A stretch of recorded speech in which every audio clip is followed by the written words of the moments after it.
I am practicing recording my scene in this upcoming production. Here I go. Go into the chapel when we're gonna get married. Go into the chapel when we're gonna get married. G, he really loves me and we're gonna get married. Going to the chapel, love, love. Nothing like love, right?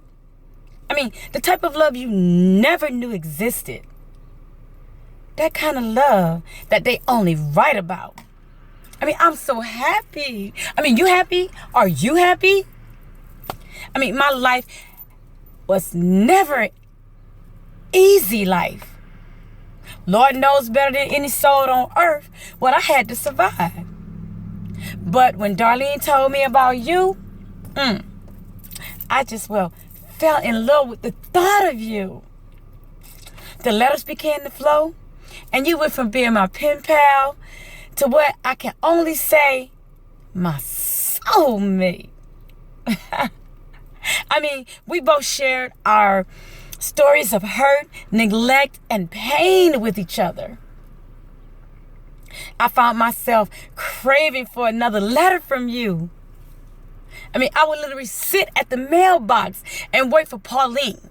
Now, Pauline, that's my mail lady. I waited for her to bring me the mail, just praying that that you had written me. And when those letters came, there were so many similarities. I mean, it really didn't bother me that you were in jail. I mean, in prison because you knew me.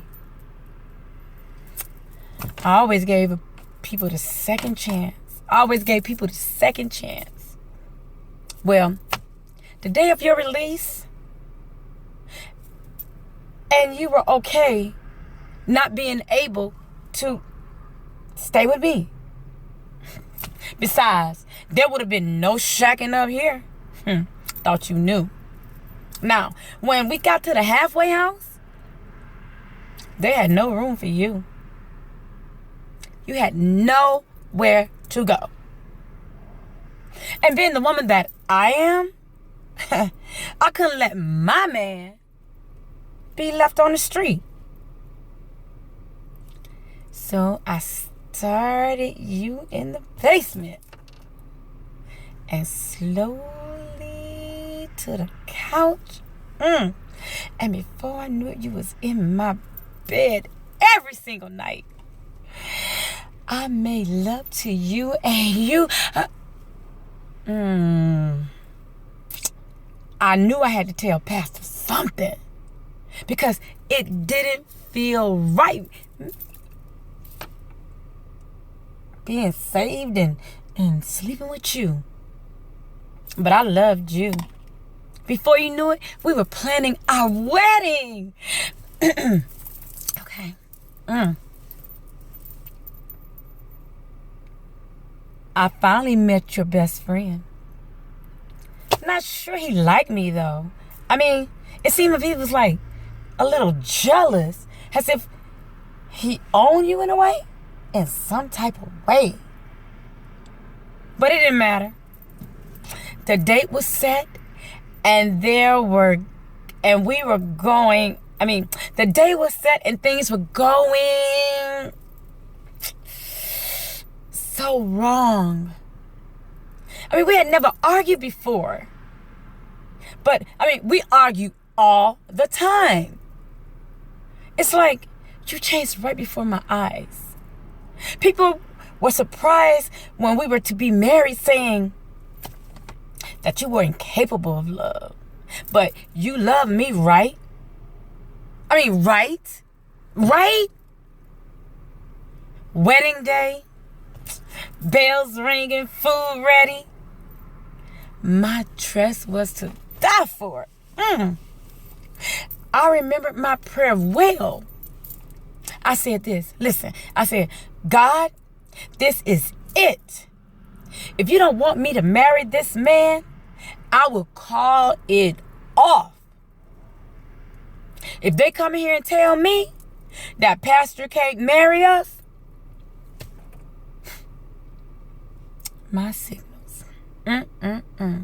Not even 5 seconds went by. 2 people came into the bridal room and said, "We are sorry, but pastor cannot marry you today because of unforeseen circumstances beyond his control." So I sat there wondering, what to do? And afraid to call it off. What would people say?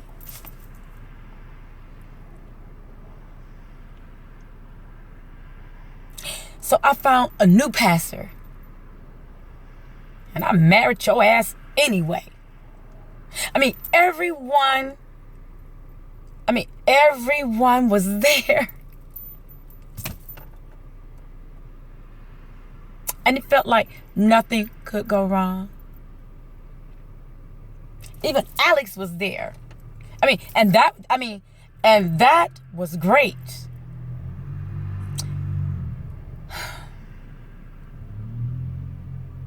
It's been 1 year, 9 months.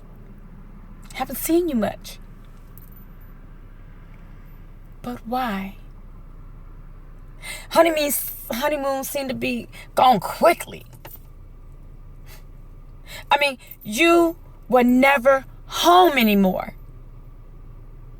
And never. You always had an excuse to go hang with the boys. I just didn't understand why you didn't want to be with your new wife. So one morning, I pretended to leave for work like I normally do. But I went and parked the car 2 streets over. So you would think I was at work. But I came back home and hid in our bedroom closet before you were due to come home from work. Because this day, I was going to catch you doing whatever it was that you were doing. Like clockwork, you came into the house, but you had company with you. You both was laughing at something. Then became quiet. As you both stood in our bedroom and you began to kiss. Anger filled me as I watched in horror of you kissing someone else other than me. I watched you both begin to remove your clothes and explore each other's bodies. I screamed inside as you both exchanged oral flavors to one another. I thought I was going to throw up. But I composed myself because I couldn't let you find out I was there watching you have sex with another man. God. It was like I was stuck there silently watching my world crash as you used Vaseline on his body, and not once did it seem difficult, as it was apparent that you and Alex knew each other's orgasm well. He screamed your name just like I did. But you looked satisfied in his screams. I married a man on the down low. Oh.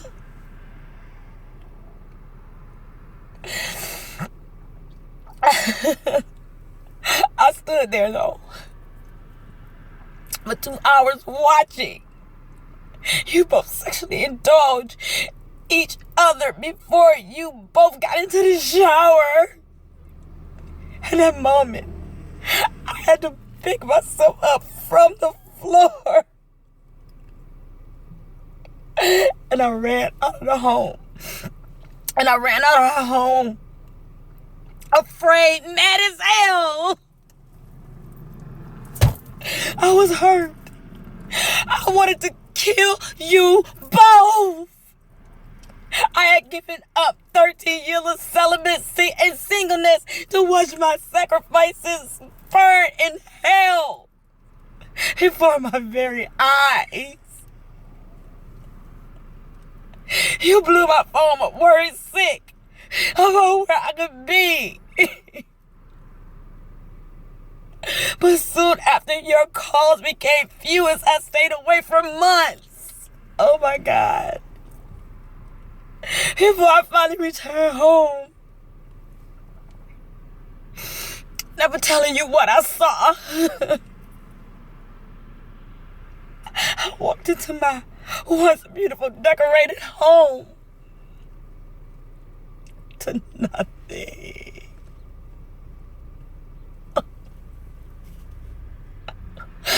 As you return to your life of crack cocaine and sold everything I worked so hard for. Why? Why did you turn my world upside down? For absolutely no reason. Oh. Why? Oh, God. Why? Oh. No, no.